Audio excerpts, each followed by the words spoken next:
This is Andrea Askowitz of Writing Class Radio. Our submission period is now open. Send us your best personal story, 1,200 to 1,500 words on any topic. Please check our submission guidelines at writingclassradio.com. We pay.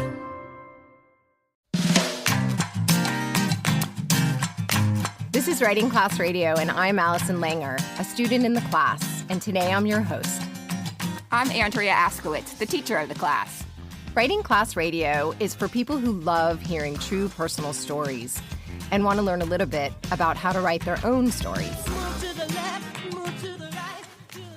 In this episode, I will share all the reasons why I've been taking writing class for 7 years and why I love it so much. Andrea and I picked this theme because we both feel like life has gotten too busy, too scheduled, and way too serious. I watch my kids play with the neighbors, and they have so much fun. They don't care who people voted for. They don't spend hours composing an email so no one gets offended. They make up dance routines and music videos, or they watch YouTube and laugh. In writing class, we laugh. We disconnect from social media and from judgment. We share our most intimate and peculiar things, and then cry or crack up, whatever the context requires. I look around after telling the group I had a one-night stand. I wait for them to judge me. But instead, I feel their compassion. They ask for more details, then offer suggestions so the second draft can be better.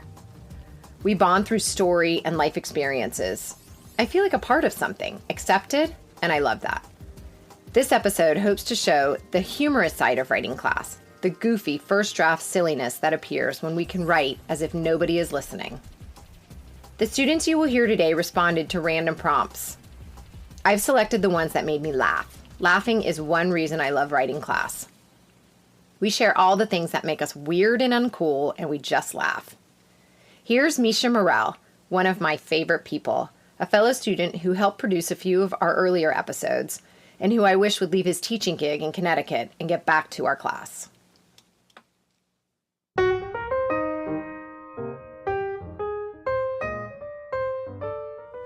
3 days ago, I was in the car with my 61-year-old father, Thomas. It was Father's Day. My mother was out of town, so it was just us, just the boys. I came over and made him the good bacon for breakfast. Then we ate cherries and watched the Euro Cup.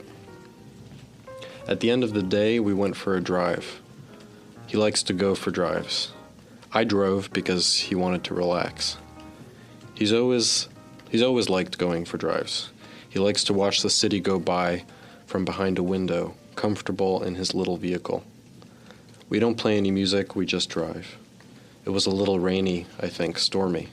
Hot as ever, muggy. We coasted along a pretty vacant Biscayne Boulevard. He started talking to me in a funny accent, pointing at an ad for a Toyota dealership. Do you like Toyota? My father loves jumping into funny accents. In his own head, he's as good at it as Peter Sellers or Sacha Baron Cohen. But it's tiring. I usually just ask him to get it over with. But it was Father's Day, so I went along. Jess, I love Toyota. Where'd you from? He said. What do you mean? I said. I'm from this country. Ah, but you have an accent, he replied. So you just assume I'm from some other country? I am from here, I shouted. We're both facing forward, watching the city go by, fully immersed in our new roles as some fusion of an unidentifiable Belgian-Cuban person. I am from Cincinnati. He was like, do you have a pet? And I was like, yes. I have a little pussy. And he's like, what? I was like, yes, I have a little pussy cat.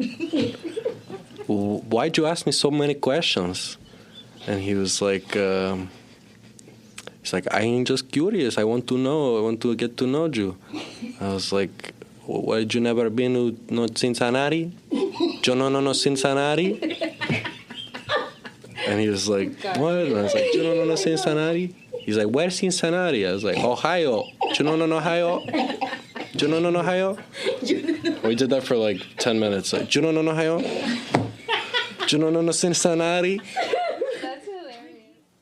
I walked around for days trying to perfect the Misha Mehrel accent. Do you know Cincinnati? Do you know Ohio? That's good. Well, anyway, I gave up. Next up is Nicki Post. Nicki's told many stories on this podcast. Here's her response to the prompt, most humiliating secret, or in this case, what secret shit do you do that makes you feel weird and uncool?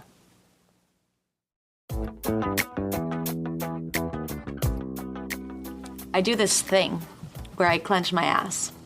Sometimes when I'm listening to music, I'll do it to the beat.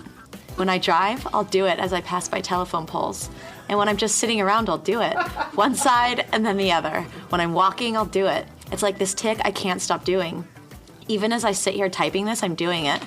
Not all the time, but it'll just happen, one side and then the other. I time it with each keystroke or perfectly land on the period. I worry it makes me walk funny sometimes. The only person I ever told before was my freshman year roommate in college. We were like instant best friends from the first second we met each other in person. Maybe because on the phone we thought we'd hate each other. I thought she was a nerdy color guard writer. She thought I was a butch athlete. But when we met, we fell in love like best friend soulmates. I told her one night, probably sitting on the bottom bunk bed, probably talking about boys, probably talking about doing dumb drunk things. I don't know why I told her, and I don't know what we were talking about, but I told her. And she said, yeah, sometimes you walk funny. That's why. I've always done it. I don't remember when it started or why, but in 4th grade, I was sitting in an assembly and Tyrone Anderson was sitting behind me. I heard him laughing. I was wearing this t-shirt with a small neon yellow fish that's getting eaten by a bigger neon green fish, and from the other direction, a neon pink fish has an open mouth that's about to eat the green fish, and again, on the opposite side is an even bigger neon blue fish that's going to eat the pink fish. I heard Tyrone laughing, and he was telling other people, and other people were laughing. And I knew they were laughing at the neon ocean on my back, but I knew the attention was on me, and there I was, sitting cross-legged, and I couldn't sit still. I wanted to clench. The right and then the left. I can't remember if I did it or not, but I remember trying not to. The attention was on me, and what if their laughter turned from the fish to my ass? Sometimes, when I'm getting dressed in the morning, I'll do it. I'll turn around and look in the mirror, and I'll clench. I need to see if it's obvious, or how obvious, because I don't want anyone to notice, but I think it gives me a great ass. It's a lot of exercise.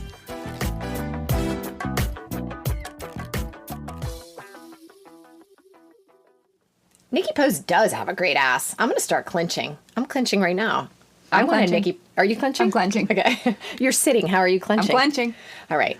For anyone interested in improving your writing, First Draft, Weekly's writers group, is for you. It's Tuesdays, 12 to 1 Eastern time. It's a community. We come together to write for 30 minutes, share what we wrote, get feedback, and leave inspired. First session, always free. Otherwise, $35 a month. That gives you 8 full sessions a month. If you are interested in joining First Draft, jump on Patreon/Writing Class Radio. A famous writer called Allison Langer once said, "You'll never know how great your writing is unless you share it at first draft." I love when you quote me. Recently, I was standing in my kitchen with a friend of mine, Robert, who's a big sweater. Like, he loses 10 pounds socializing outside in the Miami summer. Or inside if the air isn't below 70 degrees. We were on the way out to dinner, and I was hoping to eat outside somewhere. We live in Miami, and we only get a few days of winter. It was in the 70s. Winter. I figured he'd be safe. Robert nixed that idea before we even left the house. So we sat inside. We had Indian. It was spicy. By the end of dinner, Robert was drenched. Sweating is his thing. Robert says I do this thing with my fingers when I talk, like for emphasis, like a mime, but I'm not silent, unfortunately. I also have things I don't discuss, although apparently these podcasts give me the courage to discuss everything. Okay, here's one. Like, I love to have sex in public, not like public with actual people watching, but more like open places where I could possibly get caught. I haven't gotten caught, but the thought excites me. People watching could be kind of fun. Am I alone in this? Totally alone. Shut up. That's a partner, a good partner, so supportive. Another thing I do is fart. Not loudly, but really stinky. Again, alone. What? Now you're denying? All right, stop butting in.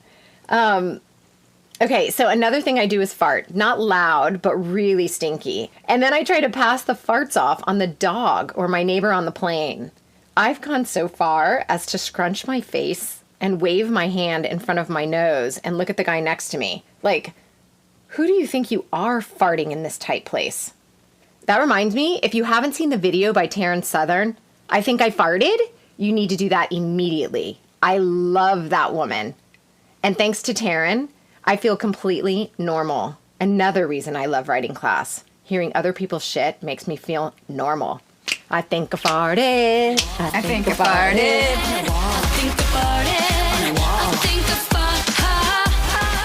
Okay, at the end of class one day, we had 5 minutes left and Andrea wanted to fill the space, so she threw out the word fart.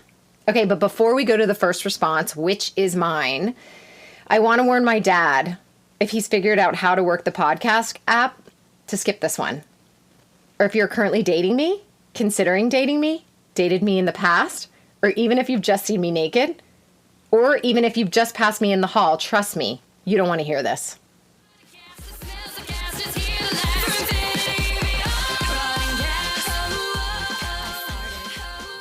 Everything makes me fart. I've cut out raw kale, Brussels sprouts, and broccoli. Still, every time I eat something, anything, I get gas. Right now, I'm squeezing my butt cheeks together so I don't blow up this room. There are 9 of us in here, so maybe I could get away with it. The worst is during sex. In anticipation, I starve myself. But when my stomach is empty, it cramps up, bloating me. My kids will say, "Mom, you look pregnant." So during sex, if I feel one coming on, I face my ass out, away from his face. Or if he's going down on me, I reposition and squeeze my butthole. That's a lot to think about while I'm trying to relax and have an orgasm. If by chance he's still there in the morning.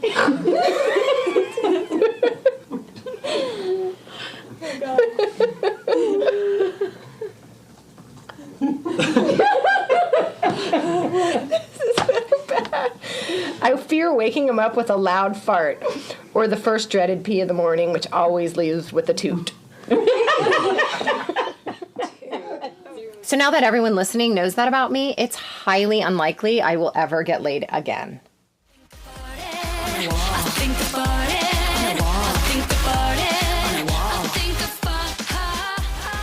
Here's Diego Saldana Rojas, one of our audio guys, and a student in the class with his response to the prompt, fart. Last time I farted, before I got here, on the train, in the car, I don't know. I make it a point to fart everywhere. I've trained in the art of the silent fart since childhood. I squeeze my abdomen, anus, and ass cheeks with the skill and focus of an 8th degree black belt, splitting a block of wood. I am the U.S. Navy SEALs of farting, silent, deadly, and stone-faced. Like any good SEAL, I am multifaceted and also the urban ninja of public urination. I tried so loud. I'm a public pissing pro and proud of it. Once, I pissed on a Chicago train platform as the train was approaching. No one noticed. I'd tell you about my public pooing skills, but that information has yet to be declassified.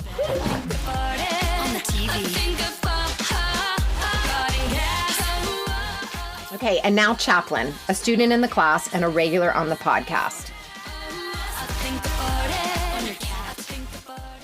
Growing up, my mother would take my whole family to Buddhist temple in Homestead. I loved going as a child. It felt so far away from suburbia, out in the middle of nowhere. I remember the ground being covered in dusty white rocks and fields of vegetables that seemed endless. I remember the monks covered in orange and the other Thai families that were around. But what I remember the most was the amazing spread of Thai food that the temple goers would bring to feast on and share with the monks. Papaya salad was my favorite. Shredded green papaya with dried shrimp, lime juice, chili peppers, and peanuts. My mother always said, "Make sure you eat that with rice." I knew why she was telling me this, but instead I decided to ignore her. On the drive home, we passed the fields and my stomach began to rumble. My mom was in the car, my 2 sisters, and my Aunt Tippy. I had to fart. When I did, something else happened. Something came out, and it wasn't air. The time I sharded. Ah, crap, I just shit my pants.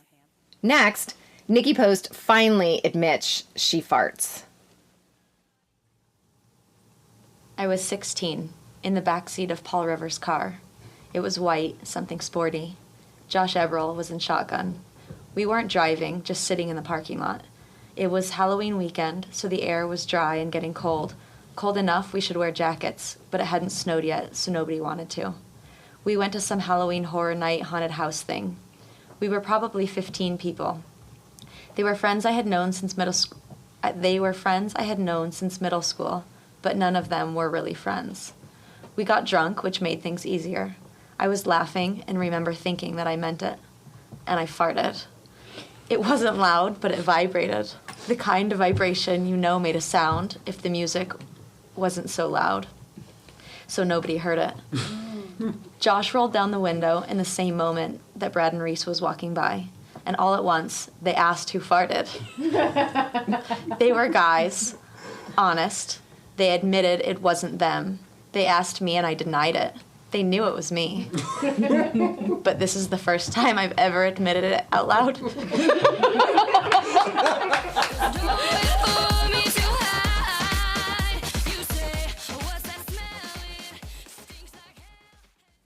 Misha Mehrel is up again next. He tells us about a trip he went on with his girlfriend. Just like me, traveling always brings out the farts in Misha. It's the altitude and the food and the tight spaces. Really, it's a real thing. HAFE, high altitude flatus expulsion. According to Wikipedia, HAFE is a gastrointestinal syndrome which involves the spontaneous passage of increased quantities of rectal gas at high altitudes. It has to do with external pressure, the gas in the body and the atmosphere. In order to relieve the pressure, you have to fart. I tested this out with a brand new boyfriend back in 2003. My boyfriend back then was this guy named Nick. We'd only been dating for a month or so, but we decided to take a ski vacation in Colorado. On the first night before bed, I heard Nick in the bathroom farting. It was disgusting. Wet, loud, diarrhea, and gas. And that was it. I couldn't touch him after that. I could barely look at him. Skiing sucked, dinner sucked. The whole vacation was a bust. I'm sorry if you're listening, Nick. Up next, Misha reveals his experience with HAFE.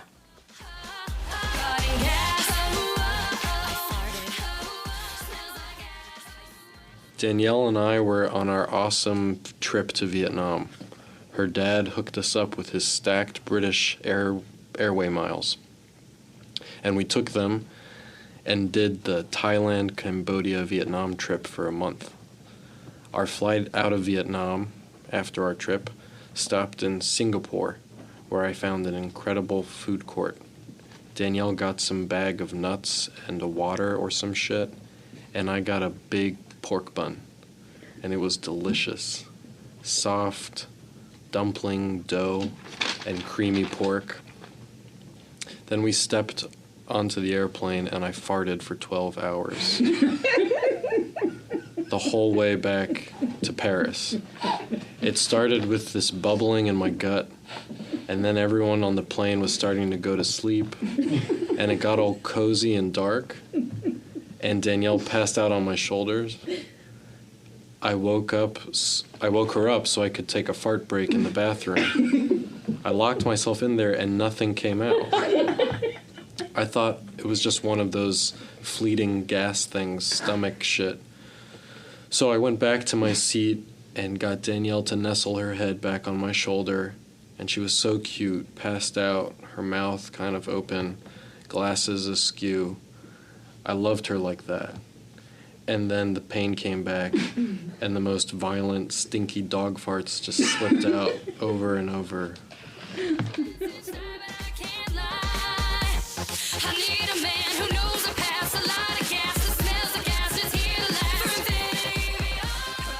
Next up is Andrea Askowitz. This is one of my favorite Andrea stories because it tells us something about Andrea's character back when she was 13 years old. Andrea is the teacher of our class. But she also tells stories and responds to the prompts. We love to rip her stories apart, her being the teacher and all.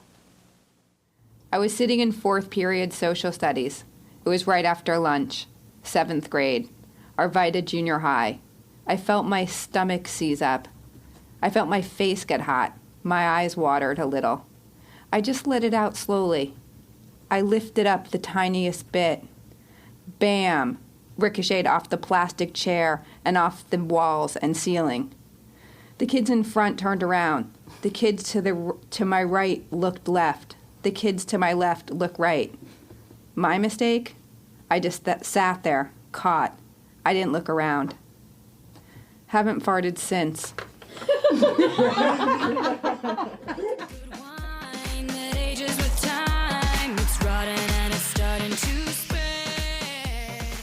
So after Andrea's done, we're not supposed to comment on Andrea's life, only how to make the situation into a great story. But I couldn't help myself. What kind of child doesn't lie when blamed for a fart? I said, what's wrong with you? I can't believe you didn't instinctively know to look around. That's just not normal. Okay, hi, this is Andrea, and I'm butting in here because I'm here in the studio, and it's true, you're not really supposed to comment when your story is up, but I kind of want to defend myself. Except the problem is, I really can't, because the way I acted when I was 13, it's kind of just one of my things. Like that's Your thing? that's one of my, yeah. It's a thing. Like I couldn't react. I know it's not normal in terms of like fart culture. Like I should have looked around, but I couldn't. What does that say about your character? It says that I have a big problem, and my problem is denial. That's I don't know. You don't know how to deny? I really don't. Denial, you're in denial that you're a denialist? No, I'm not in denial. I can't deny a fart. I can't deny anything. You know what? I know I'm saying, like, okay, there's something wrong with me because, like, so Nicki, like, she denied, you denied. Like, what does that mean about you? What is that? I'm a liar? Yeah, that's what I would say. I'm not a liar. I'm so curious. Were you worried about what people thought of you? Like, oh my God, these people are going to say I farted? I knew they knew it was me. I was sitting there. It was like the loudest, biggest. I don't remember if it smelled, but probably did. I mean, it was a bad moment. And so what happened after? Nothing. Class. Did everyone make fun of you later? Like, were you the farting girl? No, I didn't turn into the farting Andrea girl. the farting dog? I don't think so. Nothing happened. There were no consequences. Maybe I blocked it out. I don't know. That's all I remember. I don't know, because when I was, like, back in elementary school, like, I would have not let you get on. I would have been, like, calling you the farter. I was mean. I was a mean girl. You would have been Andrea. I'm really glad you weren't in my class. Fart queen? Yeah. Ooh, there's that stinky girl. And then I would have gotten a T-shirt made, and it would have said fart. Like, I don't know. And you would have been proud of it? No, but that's how I would have handled it. I would have owned it. Wow. Yeah. All right. It's weird. So this is the funny side of writing class. There's another reason I love writing class, and that is the way writing and writing class helps me work through hard stuff. We'll discuss writing as therapy on a future episode. Stay tuned.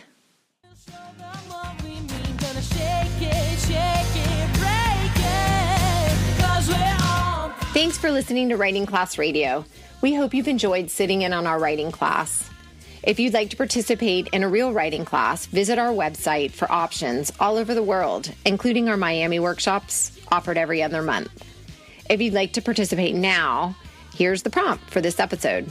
Write about a time when you felt free and happy. Write for 10 minutes, record what you wrote into the voice memo of your phone, and send it to us at info@writingclassradio.com. Your response could air on this podcast. Writing Class Radio is produced by Andy Benoit, Andrea Askowitz, and me, Allison Langer. Theme music by Daniel Correa. Additional music by Taryn Southern, and some other royalty-free sound. Writing Class Radio is sponsored and recorded at the University of Miami School of Communication. There's more writing class on our website, writingclassradio.com. Study the stories we study and listen to our craft talks. If you don't like the prompt I just gave you, pick one of the daily prompts from our website or follow us on Twitter @WRTG Class Radio. There's no better way to understand ourselves and each other than by writing and sharing our stories. Everyone has a story. What's yours? Don't let them take your love just 'cause they don't know how to dance like human beings.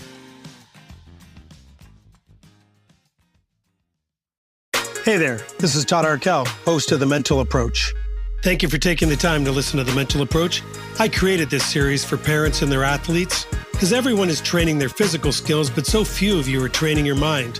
And I've assembled a cross-section of athletes and coaches as guests to provide you with inspirational stories, practical advice, and some encouragement to gain the edge you need both on and off the field of play. This show is available on Apple Podcasts, Spotify, Amazon Music, and of course at thementalapproach.com.